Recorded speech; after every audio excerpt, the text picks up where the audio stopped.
أعوذ بالله من الشيطان اللعين الرجيم. بسم الله الرحمن الرحيم. الحمد لله رب العالمين والعاقبة للمتقين والجنة للمؤمنين والنار للملحدين، والصلاة والسلام على سيد الأنبياء والمرسلين سيدنا ونبينا وشفيعنا أبي القاسم محمد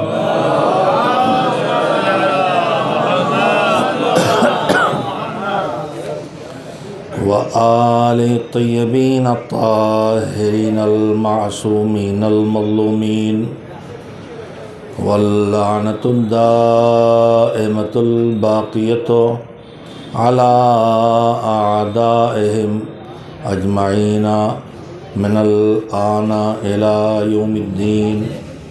أما بعد، فقد قال الله سبحانه وتعالى في كتابه المبين وهو أصدق الصادقين وقوله الحق.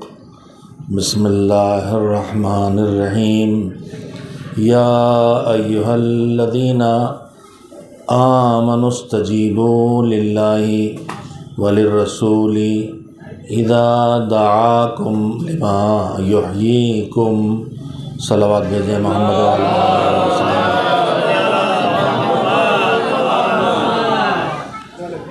گزارش ہے کہ ایک بار سورہ حمد اور 3 بار سورہ توحید کی تلاوت فرما کے جناب مجاہد رضوی صاحب کی والدہ مرحومہ ساجدہ الزہرا بنت محمد نقی کی روح کو ہدیہ کر دیں. بسم اللہ الرحمن الرحیم. ایک بار صلوات بھیجیے محمد وعلی محمد.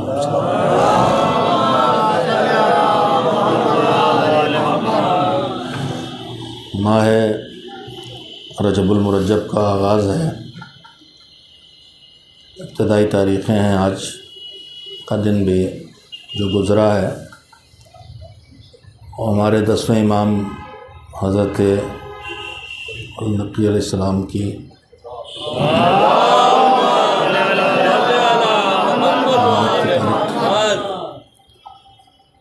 پہلی رجب، تیسری رجب، 5ویں رجب، 10ویں رجب، 13ویں رجب، 27ویں رجب، 28ویں رجب. اس مہینے میں متعدد تاریخیں ہیں جو اسلام کے اہم مراحل سے اور اہم شخصیات سے جڑی ہوئی ہیں. 27 رجب بعثت پیغمبر صلی اللہ علیہ وآلہ وسلم کی تاریخ ہے، یعنی وہ تاریخ کہ جس تاریخ قیامت تک انسانوں کی ہدایت کا مکمل نظام پہنچانے والے کو اپنی ڈیوٹی کا آغاز کرنے کا حکم دے دیا گیا. 13 رجب وہ تاریخ ہے کہ جس میں وہ آیا کہ جس کے آنے کا اور ناصر رسول بننے کا انتظار بھی نظام اسلام کو کرنا پڑا تھا. 24 رجب وہ تاریخ ہے جس میں یہودیت کو شکست ہوئی، جس پر اب تک وہ تل ملا رہی ہے. اور پہلی رجب سے 10 رجب تک جو تاریخیں گزری ہیں وہ ائمہ طاہرین کی ذوات مقدسہ سے پہلے 5ویں، 9ویں، 10ویں امام کی زندگیوں سے مربوط ولادت یا شہادت سے جڑی ہیں. رجب کے بعد شعبان ہے، شعبان کے بعد رمضان ہے. یہ رجب شعبان کے پہلے آ کے ہمیں اطلاع دیتا ہے کہ اب وہ مہینہ دور نہیں ہے جیسے تم اگر اچھی طرح سے گزار لو تو جب مہینہ ختم ہوگا یعنی رمضان، تو تم اس مہینے کے خاتمے پر اس مہینے سے باہر ایسے نکلو گے جیسے ایک بچہ بطن مادر سے دنیا میں پاک گناہوں سے پاک و صاف آتا ہے۔ اور رمضان کی تیاری شروع کرنے کا بھی یہی مہینہ ہے، اہل بیت سے جڑا ہوا مہینہ ہے۔ رمضان کی تمہید اور آغاز معصومین کے ارشادات میں سے قرار دیا گیا ہے۔ بہت سی مناسبتیں ہیں جن کو جو سامنے ہیں، میں نے آپ حضرات کی خدمت میں کسی حد تک ان مناسبتوں کو پیش نظر رکھ کے جتنی گفتگو محدود وقت میں ہو سکتی ہے اس کے لیے قرآن کریم کی آیات میں سے سورہ انفال کی 24ویں آیت کی تلاوت کی ہے۔ یہ قرآن کریم کی ان 89 آیتوں میں ہے جن میں اللہ نے جو بھی کہا ہے وہ صرف اور صرف علی والوں سے کہا ہے، یعنی 89 آیتیں ایسی ہیں جن میں یا ایھا الذین آمنو کہہ کے اللہ گفتگو کرتا ہے، اے ایمان والو، اور پیغمبر خدا حضرت محمد مصطفیٰ صلی اللہ علیہ وسلم کا مولا کو خطاب کرتے ہوئے ایک ارشاد ہے کہ یا علی حب کا ایمان، علی تم سے محبت ایمان ہے۔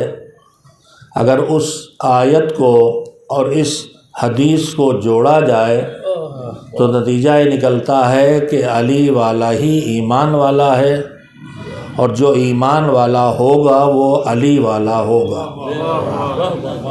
انہی آیات میں سے ایک آیت ہے، ایمان والو استجیبوا للہ وللرسول اذا دعاکم لما یحییکم، اللہ اور اس کا رسول تمہیں جس طرف بلاتا ہے وہ سب کا سب تمہارے لیے حیات بخش ہے، تمہیں حیات دینے والا ہے، تمہیں زندگی دینے والا ہے۔ تو جب اللہ اور اس کے رسول تمہیں ادھر بلائے جدھر تمہیں زندگی ملنے والی ہے، جدھر زندگی بٹ رہی ہے، تو پھر تم اللہ اور اس کے رسول کی بات کو سننا اور اسے ماننا۔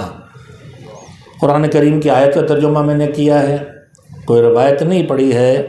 استجیبوا للہ، اللہ کی بات کو سنو اور مانو، وللرسول، اور اللہ کے رسول کی بات کو سنو اور مانو، اذا دعیکم لما یحییکم، جب تمہیں ادھر بلایا جائے جدھر تمہاری زندگی ہے۔ اللہ اور رسول کے پیغام کا نام ہے اسلام، اللہ اور رسول کے پیغام کا نام ہے دین۔ اللہ اور رسول اس کا بلا رہا ہے کدھر؟ ادھر بلا رہا ہے کہ اللہ کی اطاعت کرو، اللہ کی نافرمانی نہ کرو، اللہ کی بارگاہ میں سجدے کرو، ایک دوسرے کا خیال رکھو، ایک دوسرے کو ستاؤ نہیں۔ دین جدھر جدھر بلا رہا ہے زندگی اسی میں ہے، اور جہاں دین نے بلایا وہاں نہ گئے تو ہم موت کے پاس رک گئے۔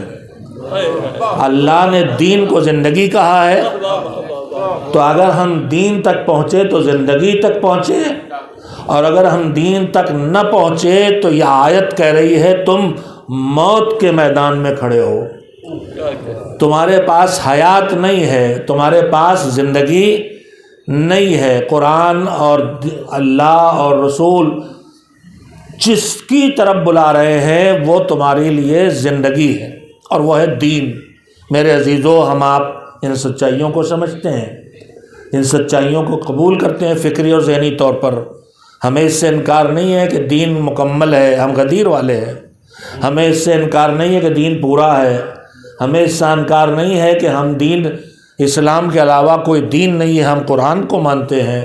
ہمیں اس سے انکار نہیں ہے کہ جو دین اسلام کو چھوڑ کے کسی اور راہ پہ جائے گا وہ اللہ کی بارگاہ میں اس کا عمل قابل قبول نہ ہوگا۔ ہم یہ سب مانتے ہیں، لیکن یہ سب مان کے بھی جب ہمیں دین کی طرف دعوت دی جاتی ہے، ہمیں دین کی طرف بلایا جاتا ہے، تو ہم میں سے ہر ایک کچھ دین کی باتوں کو مان کے اپنا لیتا ہے اور ہم میں سے ہر ایک کچھ دین کی باتوں کو اپنا نہیں پاتا، چاہے لاپرواہی کے نتیجے میں ہو، چاہے بے خبری کے نتیجے میں ہو، چاہے ماحول کے نتیجے میں ہو، چاہے نفس کے دباؤ کے نتیجے میں ہو، چاہے اللہ کی فکر چھوڑ کے بندوں کو راضی رکھنے کے نتیجے میں ہو، چاہے دین کی طرف نہ آ پانا لالچ کے نتیجے میں ہو، چاہے دین کو نہ اپنا پانا ڈر کے نتیجے میں ہو، چاہے دین کی طرف نہ آ پانا آخرت کو نہ سمجھنے کے نتیجے میں ہو۔ اسباب مختلف ہوتے ہیں، لیکن ہم میں سے ہر ایک کہیں دین تک آتا ہے یعنی زندگی تک آتا ہے، اور کہیں دین تک نہیں آتا یعنی زندگی تک نہیں آتا۔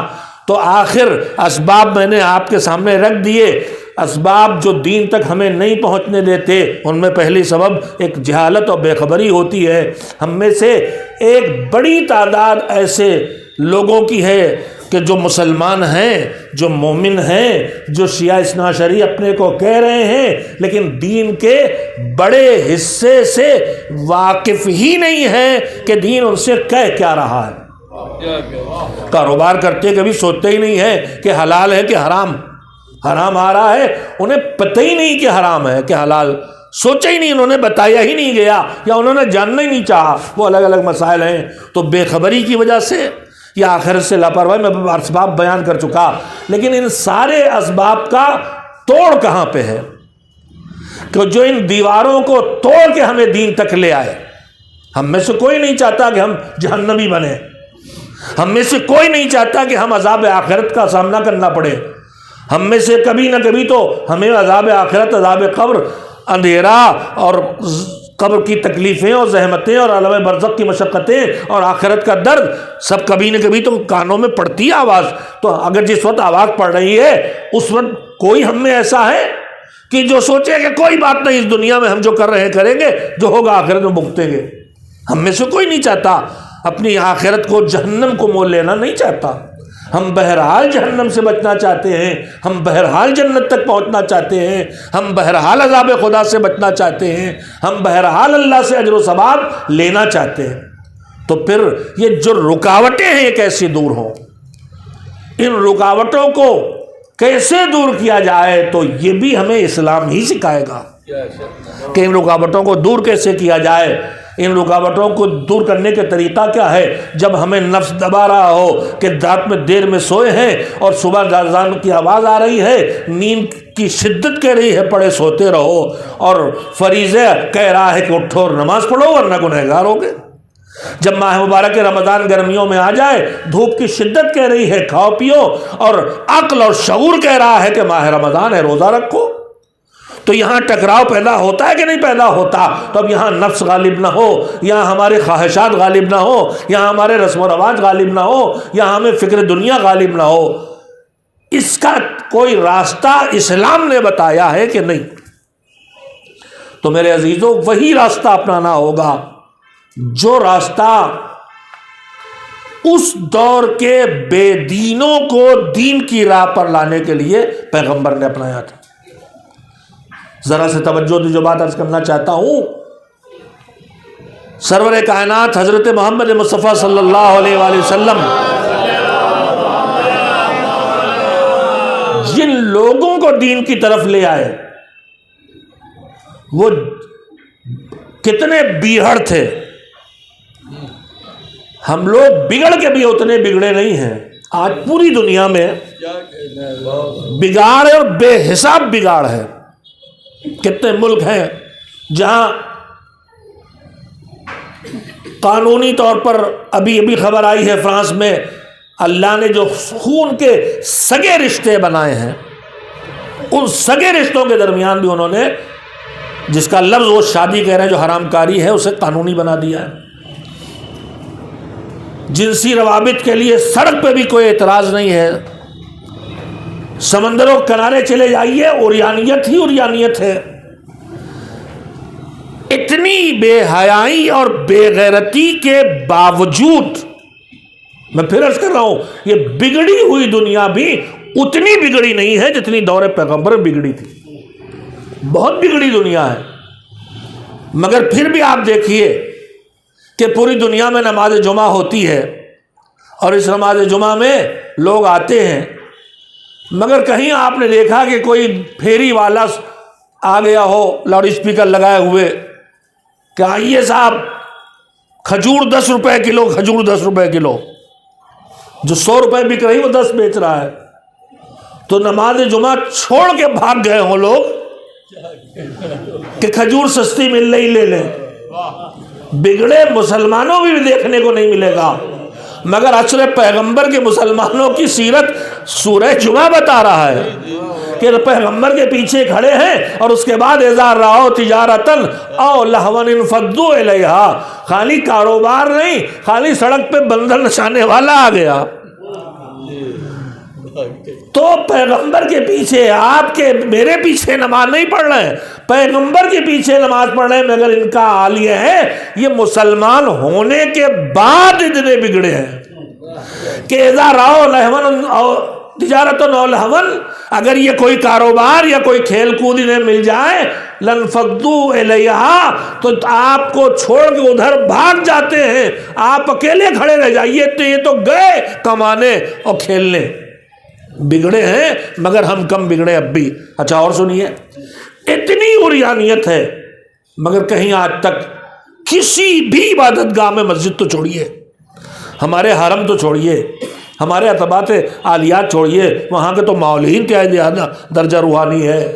اس کے علاوہ دنیا میں جتنے سچے جھوٹے بگڑے بگاڑے مذہب ہیں، یہ بگڑے بگاڑے پہ توجہ دیں آپ. یہ جتنی شاخیں نکلی ہیں شرک کے علاوہ سب دین توحید ہی کا بگڑی ہوئی شکل ہے. صرف شرک جو ہے وہ توحید کی بگڑی شکل نہیں ہے، شرک کاہے کی بگڑی شکل ہے. اچھا بات جب سنانے کے موقع مل جائے سنا دینا چاہیے. ایک صلوات بھیجے محمد والا.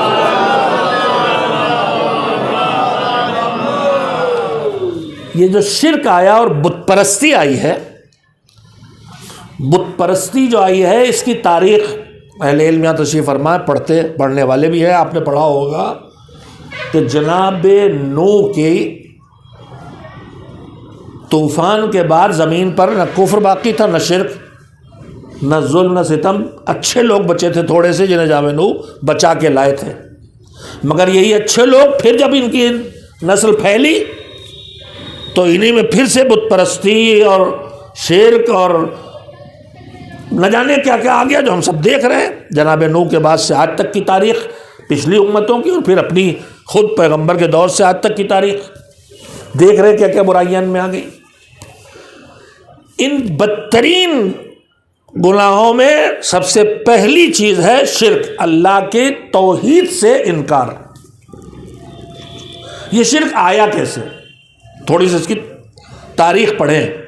ہمارے مذہب میں جو ہے کام ہمیں ملتے ہیں، کبھی کبھی ہم ان احکام پر عمل نہیں کرتے، اس لیے ہم سمجھتے ہیں ہمیں بلا وجہ روکا جا رہا ہے، یہاں تو کچھ بگڑنے والا نہیں. مگر سنیے شرک آیا کہاں سے. میں اس کی بھی ایک مثال دے دوں. ہمارے مذہب میں ایک دوسرے کے احترام کا مزاج بھی ہے، حکم بھی ہے. ہر ایک دوسرے کا احترام کرے.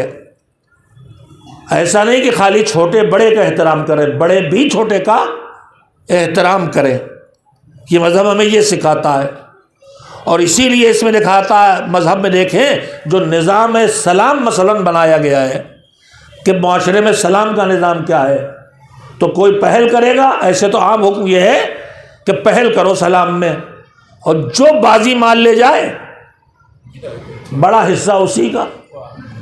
ہم آپ تو ایک دوسرے کا منہ دیکھ کے انتظار کرتے ہیں کہ اب یہ سلام کر ہی ڈالے. مجھے بمشکل تمام کہیں وقت آتا ہے کہ اب ہمیں کرنا ہی پڑے سلام، جب ہم سے بھی بڑا ڈھیٹ کوئی ہمارے سامنے ہوتا ہے. یہ ہمارا مزاج، ہم سلام کرنے کو کثر شان سمجھتے ہیں. مگر جو کائنات میں سب سے اونچا تھا، سرور کائنات، اس کی سیرت معلوم ہے. ہم ذرا سے زمیندار ہوں تو ہمیں لوگ سلام کریں، ہم ذرا سے مولانا ہیں تو ہمیں لوگ سلام کریں، ہم ذرا سے لیڈر نیتا ہیں تو لوگ ہمیں سلام کریں، ہم ذرا سے پیسے والے ہیں تو لوگ ہمیں سلام کریں، ہم عمر میں ذرا سے سینئر ہیں تو لوگ ہمیں سلام کریں۔ اس سے کہا گیا ہے تم بڑے کا احترام کرو، لیکن مجھ سے نہیں کہا گیا کہ چھوٹوں سے اپنا احترام کرواؤ۔ انہیں سکھانا اور ہے، اور اپنا حق سمجھ سے ان سے کروانا اور ہے۔ انہیں سکھائیں گے ہم کہ بڑے کا احترام کیا جاتا ہے، لیکن اپنا حق سمجھ سے اسے کروانے جائیں یہ ہم سے نہیں کہا گیا۔ تو نظام اسلام پہ اگر آپ نظر ڈالیں تو اس میں بھی آپ کو دکھائی دے گا کہ جو پہل کا حکم دیا گیا ہے کہ کون کس کو کرے، تو اس میں جو بڑا ہے، جو پاورفل ہے، جو طاقتور ہے، اس کی ذمہ داری لگائی گئی ہے کہ جو کمزور ہے اسے سلام کرے۔ کھڑے اور بیٹھے میں کون زیادہ پاورفل ہے؟ جو کھڑا ہے۔ آنے والا بیٹھنے والوں کو سلام کرے، سوار پیدل چلنے والے کو سلام کرے۔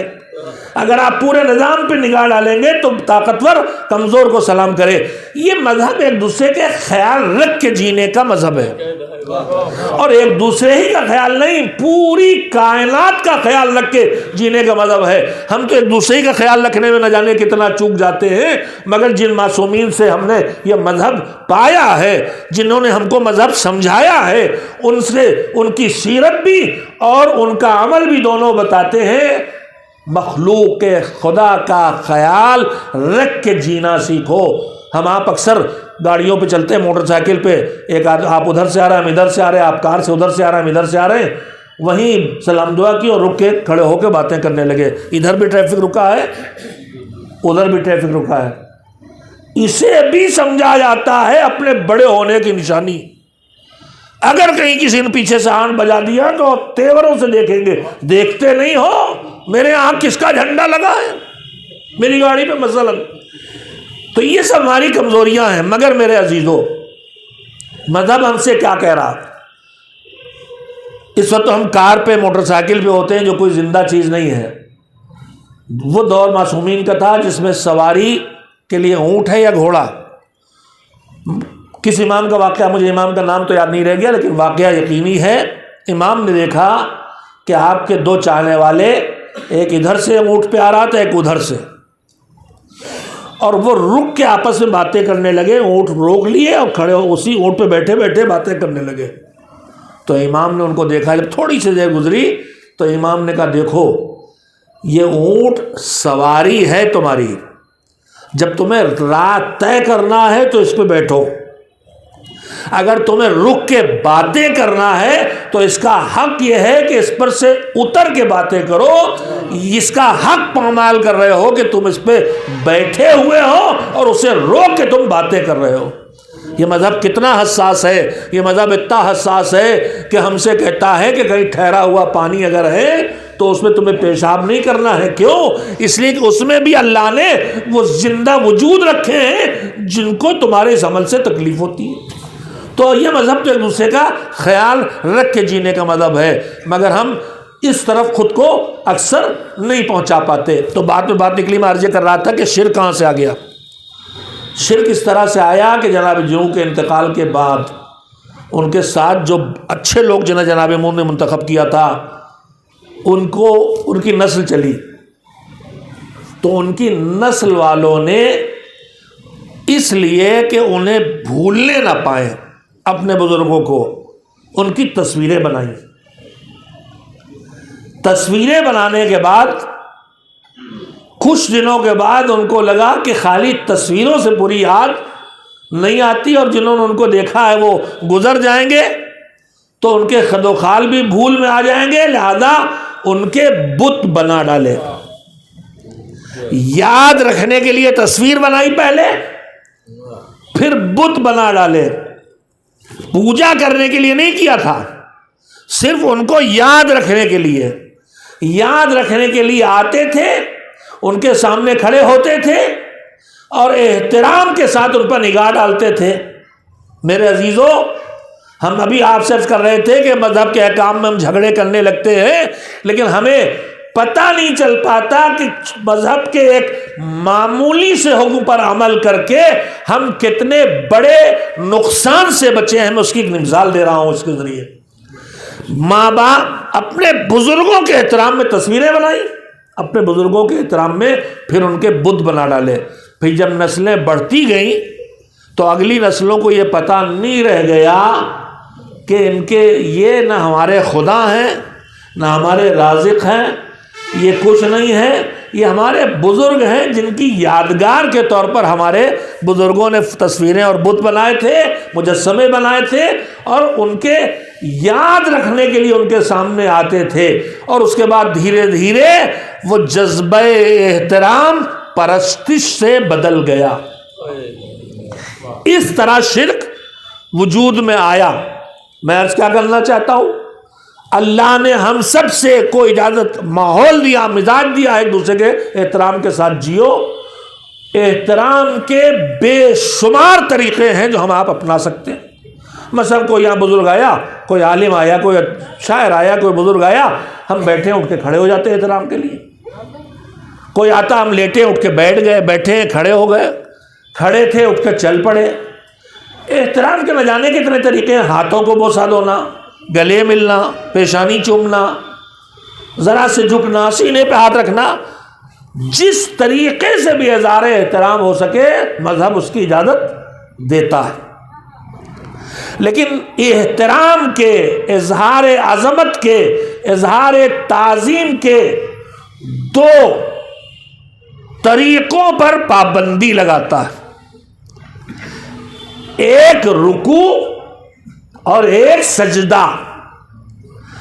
اللہ کہتا ہے اظہار تعظیم، اظہار عظمت اور احترام کے یہ وہ دو طریقے ہیں جو میری ذات سے مخصوص ہے. اس کے میرے علاوہ کسی کا احترام نہ رکوع کر کے کیا جا سکتا ہے نہ سجدہ کر کے کیا جا سکتا ہے. عزیزو، یہی احترام کی حدیں اللہ نے معین کر دی. جتنے طریقے احترام کے چاہو اپناؤ، لیکن بحد رکوع جھکنا اور سجدے میں جانا یہ ذات خدا سے مخصوص ہے.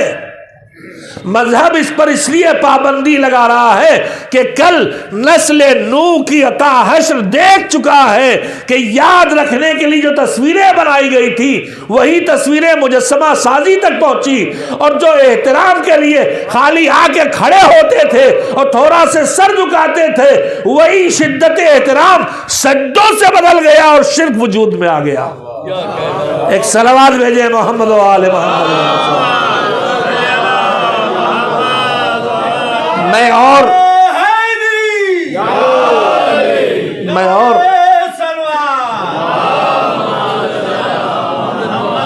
میں اور صراحت سے کہنا چاہوں گا میرے عزیزو، اے محبان اہل بیت، میں تم سے کہنا چاہوں گا ہمارے معاشرے میں ایسے طبقے کو مسلسل وجود میں لایا جا رہا ہے. دشمن ہمارے پیچھے پڑا ہے اور ہم سے ہمارا سب سے قیمتی سرمایہ دین چھین لینا چاہتا ہے. اور اس قیمتی سرمایے کے تین حصے ہیں دین کے. ایک ہے ہمارے عقائد، ایک ہے ہمارا اخلاق، اور ایک ہے ہماری زندگی کے عملی حصے کہ ہمیں کیا کرنا ہے اور کیا نہیں کرنا ہے.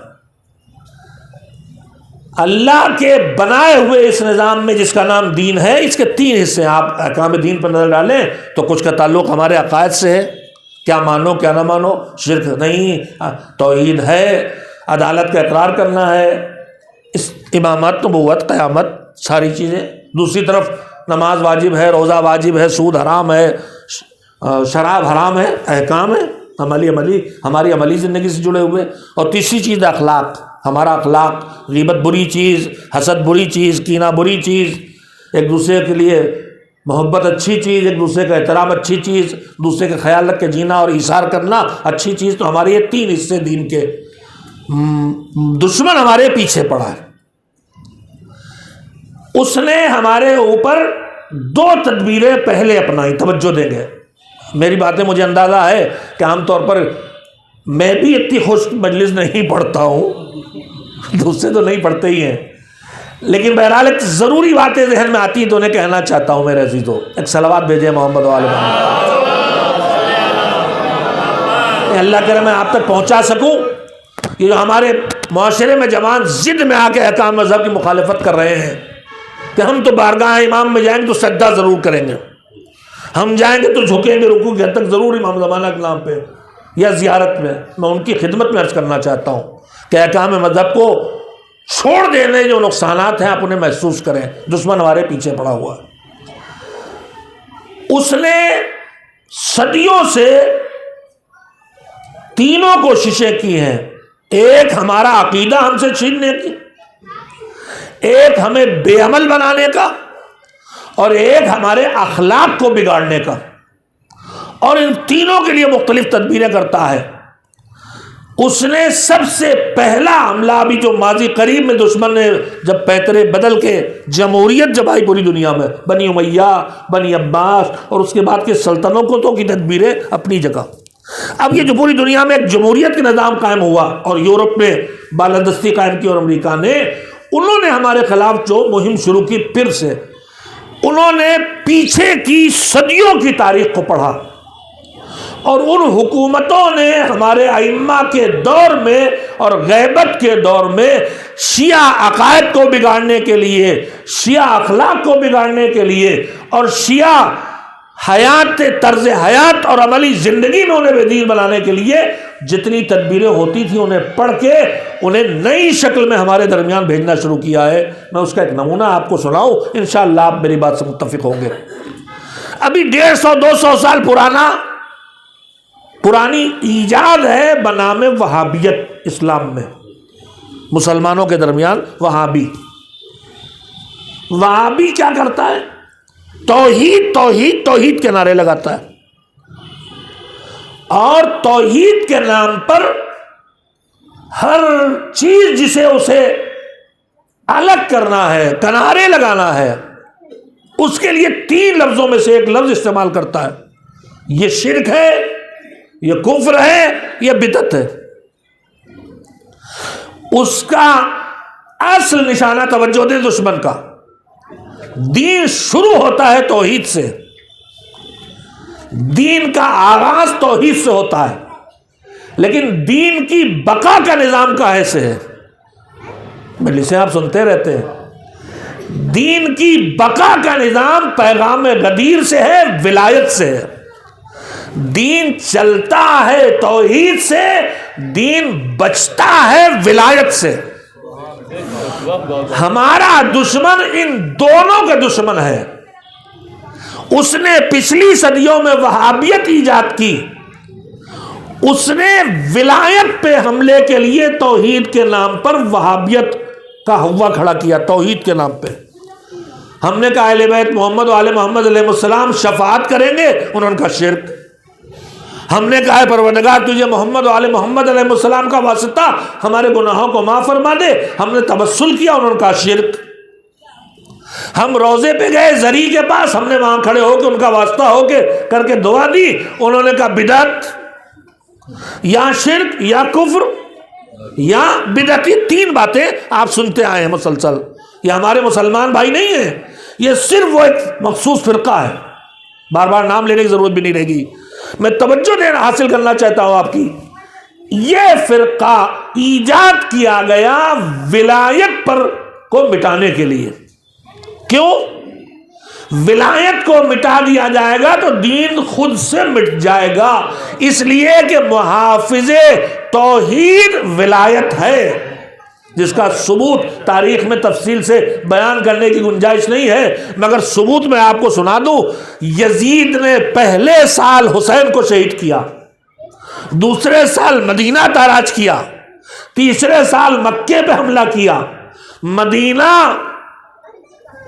مرکز رسالت، مکہ مرکز توحید، توحید کا سمبل مکہ، نبوت کا سمبل مدینہ، پہلے سال حسین کو شہید کیا، دوسرے سال مدینے پہ حملہ کیا، تیسرے سال مکے پہ حملہ کیا۔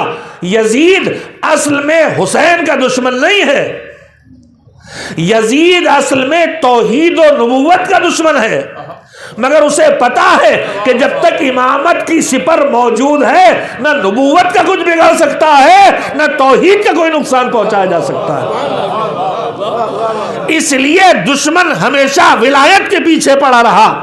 توجہ دیں، ہمیشہ ہم کو چوکنا رہنا چاہیے۔ میں اپنے جوانوں کو انتہائی اہم نقطے کی طرف متوجہ کرنا چاہتا ہوں، وہ جو بنام محبت محمد و آل محمد علیہ السلام، ان کی مودت کے نام پر، ان کی محبت کے نام پر کبھی سجدے کرتے ہیں، کبھی رکوع کرتے ہیں، کبھی ان مجلسوں کو پڑھواتے ہیں، وہ شعر کہتے اور کہلواتے اور سنتے ہیں جس میں محمد و آل محمد علیہ السلام کو خدا بنا کے پیش کیا جاتا ہے۔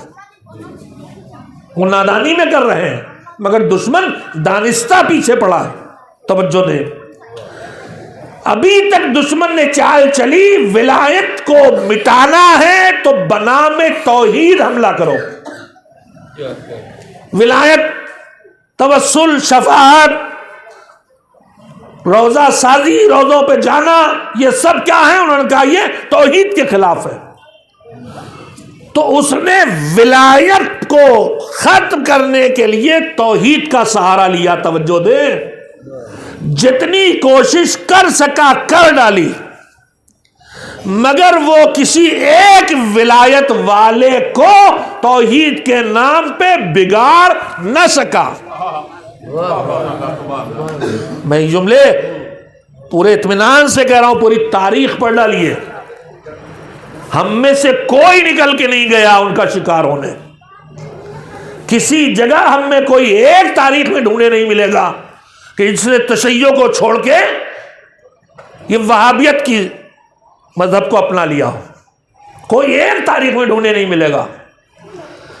لیکن جب دشمن نے دیکھا کہ ان سے ولایت چھینی نہیں جا سکتی، تب اس نے پیترا بدلا ہے۔ جوانوں ہوشیار ہو جاؤ، مقاصدے کے شوقین جوانوں ہوشیار ہو جاؤ، شور شرابے والی محفلوں کے کرانے والے جوانوں ہوشیار ہو جاؤ۔ اب دشمن نے پیترا بدلا ہے، اصل میں وہ توحید کا دشمن ہے، لیکن اسے پتا ہے کہ ولایت کو بگاڑے بغیر توحید کو نقصان نہیں پہنچایا جا سکتا۔ اس نے کل تک ولایت کو مٹانے کی کوشش کی بنام توحید، اب جملہ ہی کہوں گا، اللہ کرے پہنچ جائے۔ کل تک اس نے ولایت کو مٹانے کی تو کوشش کی بنام توحید، اب وہ پوری طاقت لگائے ہوئے ہے توحید کو ہمارے درمیان مٹا دینے کے لیے بنام ولایت و مولائیت۔ مولا کر کے ولایت کے نام پر، مولائیت کے نام پر اب وہ کوشش کر رہا ہے کہ ہمارے عقیدے توحید کو مجروح کر دے اور ہمارے اندر شرک کو پہنچا دے، کبھی سجدے کرا کے، کبھی ان کو رازق بنوا کے، کبھی انہیں خالق بنوا کے۔ یہ ساری چیزیں آج کی تقریروں میں، شاعری میں آپ سنیں گے، جہاں معصومین علیہ السلام ان کی عظمت سے کسی کو انکار نہیں ہے، لیکن یہ فاصلہ رکھو کہ خدا خدا ہے، یہ بندے ہیں، خدا نہیں ہے۔ آج انہیں رزاق بتایا جا رہا ہے، آج انہیں خطبۃ البیان جیسے گڑے ہوئے، جن کی عربی اتنی کمزور ہے لٹریری لحاظ سے کہ تھوڑا سے عربی نہ بھی جانتا ہے کہ یہ مولا علی تو چھوڑو، کسی پڑھے لکھے ادیب شیعہ کی زبان بھی نہیں ہے۔ آپ سادہ لو ہیں، چونکہ عربی داں نہیں ہیں، لہذا آپ کے سامنے اس طرح کی گڑی ہوئی دشمنوں کی بنائی ہوئی روایات کو معتبر ترین بنا کے پیش کیا جاتا ہے۔ ایک طرف نہج البلاغہ دیکھ لیجئے، آپ اس میں بیان توحید دیکھ لیجئے، آخرت کا بیان دیکھ لیجئے، عقائد کی تشریح دیکھ لیجئے، اور دوسری طرف مولا علی کے نام سے منسوب مثلا خطبۃ البیان دیکھ لیجئے۔ یہ ساری تدبیریں ہوشیار ہو جاؤ تم سے توحید کو چھیننے کے لیے کی جا رہی ہیں. یہ دشمن کا پہلا حملہ ہے جس سے ہوشیار ہو جانے کی ضرورت ہے کہ دشمن ہم کو ہماری محبت کے جذبے کا فائدہ اٹھا کے ہم سے توحید کو چھین لینا چاہتا ہے، اور ہم سے یا عقیدوں کی دنیا میں یا عمل کی دنیا میں وہ غلطیاں کرا دینا چاہتا ہے کہ جو غلطیاں نسلوں کو بگاڑ سکتی ہیں. میرے عزیزوں، آج سجدہ کرنے والا جب درگاہوں پہ سجدہ کرتا ہوں اسے ٹوکتا ہوں، کہتا سجدہ تعظیمی. میں ایک بات پوچھنا چاہتا ہوں کہ کیا سجدے کی کوئی اور قسم بھی ہے جو تعظیم کے علاوہ کسی اور غرض سے ہوتا ہو؟ کیا کوئی سجدہ توحیدی بھی ہوتا ہے؟ کیا کوئی سجدہ کسی اور غرض سے ہوتا؟ سجدہ تو نام ہی اظہار عظمت کا ہے، اقرار عظمت کا ہے، تعظیم کا ہے. اچھا میرے عزیز، تم سمجھ رہے ہو کہ سجدہ توحید تعظیمی ہے، مگر تم جب یہاں سجدہ کر رہے ہو تو تمہارا بچہ جو تمہارے ساتھ آیا ہے وہ اس فلسفے کو بھی نہیں سمجھے گا، اور وہ خالی تمہیں سجدہ کرتے دیکھے گا، اور پھر یہی قبروں اور درگاہوں اور بارگاہوں پر وہ بے شعوری کے ساتھ وہی سجدہ کرے گا جو خالق کائنات کو کر رہا ہے. لہذا ہوشیار ہو جاؤ، اپنی منطقیں ایجاد نہ کرو. مذہب جہاں جیسے کہے ویسے چلو، جہاں چلنے کو کہے وہاں رکو نہیں، جہاں رکنے کو کہے وہاں ہلو بھی نہیں. ایک صلوات بھیجے محمد و آل محمد علیہ وسلم. معذرت خواہ ہوں، میں یہ پڑھنے نہیں آیا تھا، میں نے آیت بھی، لیکن بات آئی، اور یہ سب وہ ضروری باتیں مجھے معلوم. میری گفتگو میں تو حاضر ہوں، اور میں ہمیشہ میں نہ کسی کی توہین کرنے کے لیے منبر پہ آتا ہوں، اللہ اس پر لعنت کرے جو اس منبر رسول کو اپنے ذاتی اغراض سے استعمال کرے. نہ کسی کی توہین کرنے آتا ہوں، نہ کسی پہ طنز کرنے کے لیے. اللہ اس دن سے پہلے مجھے موت دے دے جس دن میں اس منبر کو اپنے ذاتی غرض کے لیے استعمال کروں، اور اس منبر سے کسی مومن سے انتقامی کارروائی کرنے کی کوشش کروں یا کسی کی توہین کروں. لیکن اللہ مجھے توفیق دیتا رہے کہ اس منبر کی جو ذمہ داریاں ہیں اللہ نے اگر اس شرف تک پہنچایا ہے تو موت تک اس شرف کو سنبھال کے رکھ سکوں. اللہ اس نعمت کو کبھی سلب بھی کر سکتا ہے. منبر پر آنے والے ہر ایک کو سوچنا چاہیے کہ تمہیں اتنا بڑا موقع مل رہا ہے، اتنا بڑا شرف مل رہا، اگر تم نے اس نعمت کی قدردانی نہ کی تو یہ نعمت کبھی بھی تم سے چھن سکتی ہے. تمہاری زبان بھی گم ہو سکتی ہے، تمہارا ذہن بھی معاف ہو سکتا ہے، تمہیں معاشرے میں وہ رسوائی بھی مل سکتی ہے کہ تمہیں منبر تک نہ آنے دیا جائے. میرے عزیزوں، میں یہ باتیں میں عرض کرنے آیا تھا کہ دین کو پوری طرح سے قبول کیا جائے، اور ہم بھی دین کی راہ پہ آنا چاہتے ہیں. وقت ختم ہو گیا ہے، ہم بھی دین کی راہ پہ آنا چاہتے ہیں، لیکن مشکل کام ہے. کیسے کریں؟ تو میں عرض کر رہا تھا کہ پیغمبر گرامی حضرت محمد مصطفیٰ صلی اللہ علیہ وسلم جو روش اپنائی تھی، بس جلدی سے تلخیص سن لے تاکہ بالکل بے رب بھی نہ ہونے پائے بات. جس آیت سے جو آیت میں نے پڑھی ہے، ہم دیندار کیسے بنے، ہم پابندی دین کیسے کریں، آج تک جتنا دین ہم نہیں اپنا پائے اسے کیسے اپنائیں، اس کی طاقت اپنے اندر کیسے لائیں. فطرت سے انسان کے پیغمبر نے دین کو پھیلایا. فطرت انسانی کیا ہے؟ بچے میں جائیے، بچے کی فطرت وہ ہے جو اصلی فطرت ہوتی ہے. ہماری آپ کی سب فطرتیں نہ جانے کتنے فطرتیوں سے متاثر ہو چکی ہوتی ہے. ماحول، ارد گرد کی صورتحال، اپنے نفسیات فطرتوں کو دبا دیتے، کچل دیتے ہیں. لیکن بچے کی فطرت اس کی اپنی جگہ پہ ہوتی ہے. بچوں کی فطرت میں جو چیزیں ہیں ان کو دیکھ کے ہمیں سمجھا جا سکتا ہے کہ اللہ یہی فطرت ہمارے اندر چاہتا ہے. حضور نے کیا طریقہ اپنایا؟ دیکھیے، جب کوئی کام کسی کو مشکل لگے، دینداری مشکل تو ہے نا ہمارے لیے، سب کے لیے.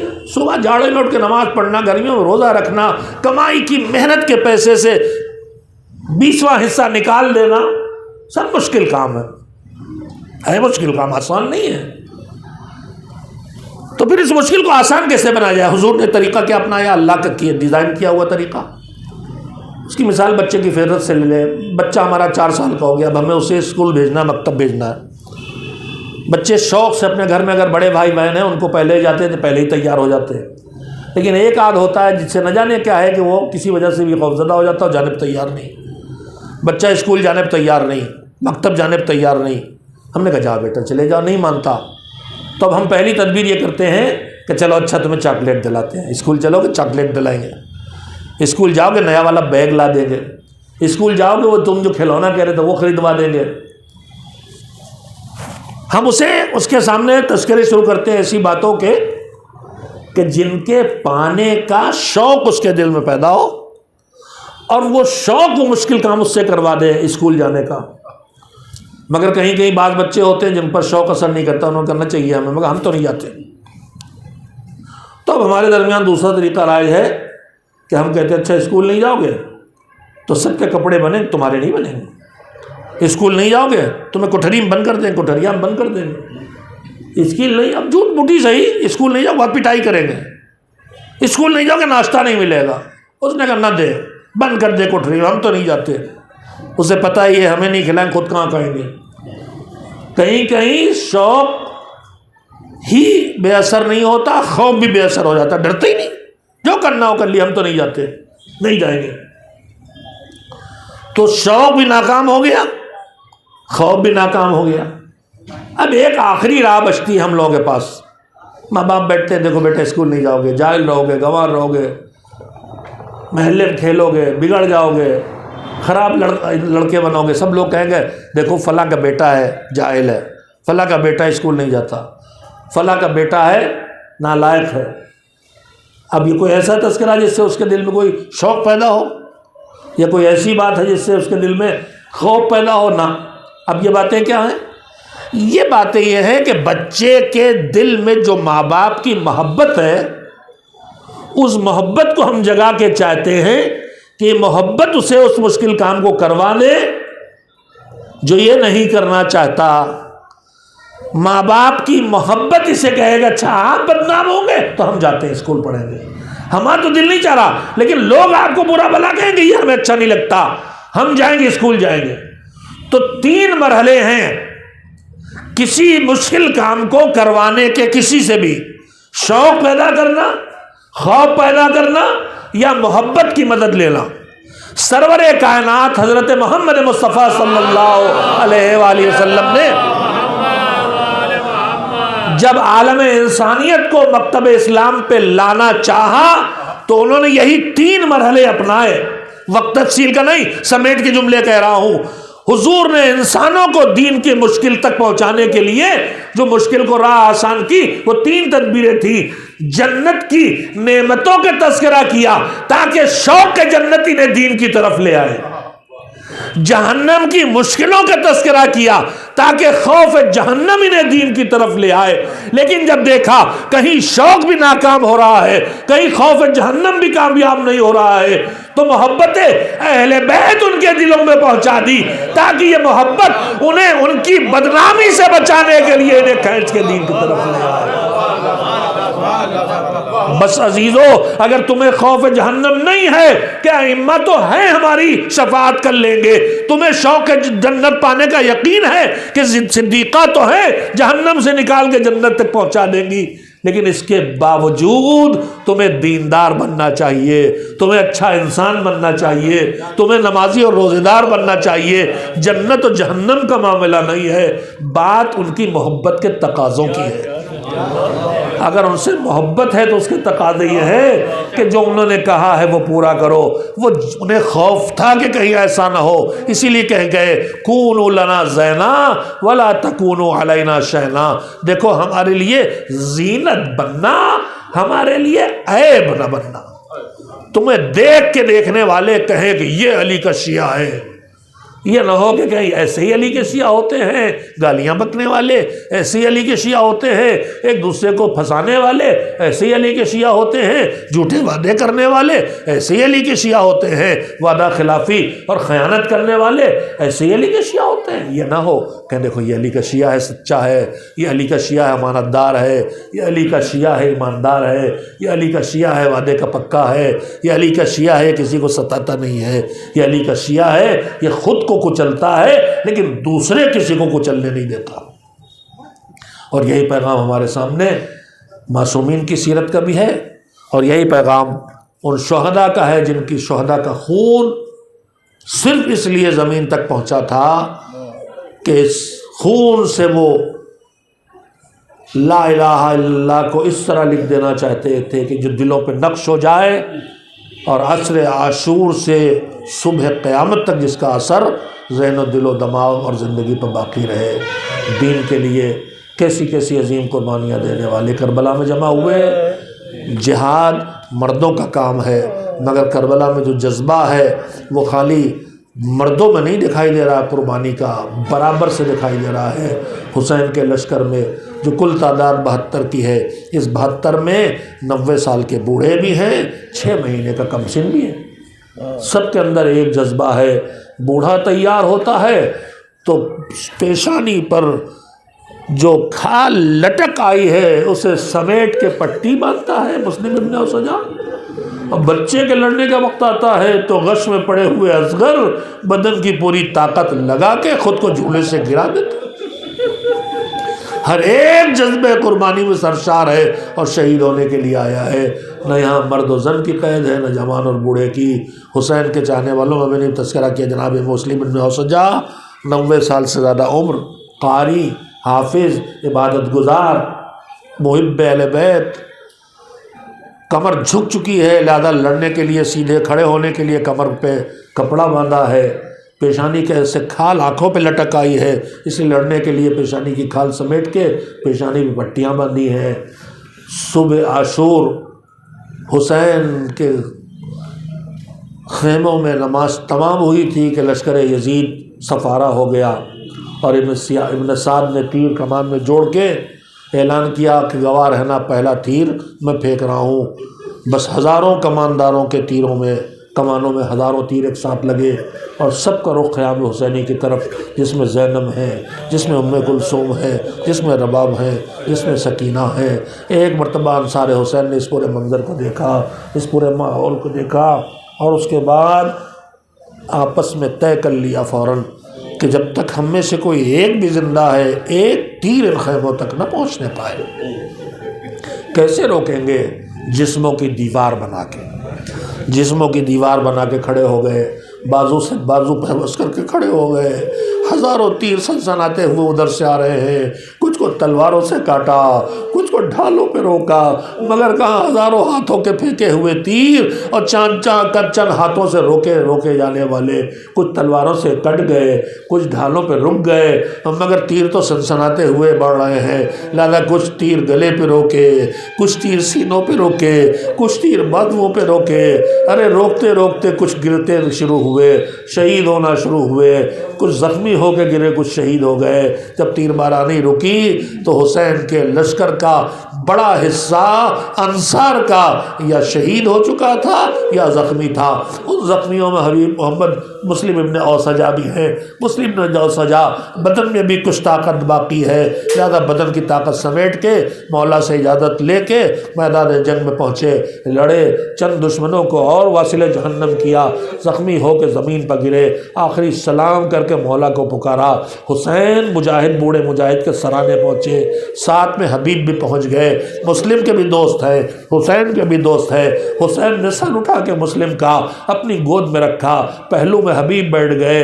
ایک مرتبہ آواز دی، مسلم آنکھیں کھولو، دیکھو تمہارا سر کس کی گود میں ہے؟ بوڑھے صحابی نے آنکھیں کھولی، حسین کے چہرے پر نظر ڈالی، چہرے پہ اطمینان کی کیفیت پہلی۔ حبیب بھی پہلو میں بیٹھے ہیں، کہا مسلم تو میرے دوست ہو، دنیا سے جا رہے ہو، میں بھی زیادہ دیر رہنے والا نہیں، مگر تمہاری بیوی، تمہارا بچہ خیمے میں ہے، میں جب تک جیوں گا ان کا خیال رکھوں گا کہ کوئی وصیت کرنا ہو کر دو۔ مگر جاتے جاتے بوڑھے صحابی نے نہ بیوی کے لیے کوئی وصیت کی، نہ بچے کے لیے، کانپتی ہوئی انگلی اٹھا کے اشارہ کیا، حاضر رجل، اے حبیب جب تک جیا اپنے آقا حسین کے جسم پر ایک زخم نہ لگنے دیا، جب تک جینا میرے مولا کے جسم پر زخم نہ لگنے دیا۔ دم توڑا، لاش کو لے کے حسین آ گئے خیام کے درمیان، لے کے بیٹھے ہی تھے کہ دیکھا انصار کے خیموں میں سے ایک خیمے کا پردہ ہٹا اور ایک چھوٹا سے بچہ خیمے سے نکل کے میدان کربلا کی طرف دوڑتا ہوا چلا۔ بچہ اتنا چھوٹا تھا کہ اس کے کمر میں تلوار باندھی تھی کسی نے، وہ تلوار بڑی تھی، بچہ چھوٹا تھا، لہذا جب بچہ دوڑتا تھا تو تلوار زمین پہ کھینچتی تھی۔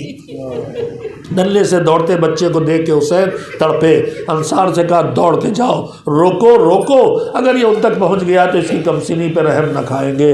انصار گئے، بچے کو لے کے آئے، ننھا بچہ حسین کے سامنے آ کے کھڑا ہو گیا۔ پوچھا تم کون ہو؟